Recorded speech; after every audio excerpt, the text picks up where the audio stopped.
આ જે તમને દેખાય છે એ લીલા કલરના જળ જાંબુડા છે અને વોટર એપલ કહેવામાં આવે છે, વોટર રોઝ એપલ પણ કહેવામાં આવે છે।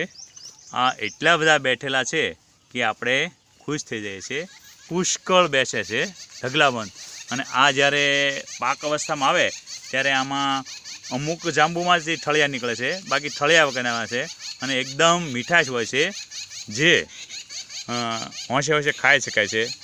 વધતા આનો આરોગ્યલક્ષી એ ફાયદો છે કે આ હૃદય માટે હિતકારક છે। એટલે ઉનાળામાં આ જળ જાંબુડા જે નિયમિત સેવન કરે છે એને લગભગ હૃદયનું કોઈ પણ નુકસાન થતું નથી અને હૃદયસૂર પણ દૂર થઈ જાય છે। એટલે જે કોઈને મળે તે ઉનાળામાંનું સેવન કરી હૃદયની તબિયત છે એ સુધારી શકે છે અને ટેસ્ટથી સ્વાદમાં મધુર હોવાથી હોંશે હોંશે ફળાહાર તરીકે પણ લઈ શકાય છે।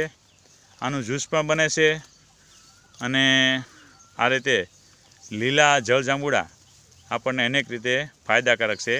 એનું મુખ છે એ ગુલાબી હોય, બાકીનો ભાગ છે એ લીલો રહે છે। આ ખાસ વિશેષતા છે અને ખૂબ જ મબલક ઉત્પાદન આપતી હોવાથી આર્થિક પણ ઘણો બધો ફાયદો થતો હોય છે। અસ્તુ।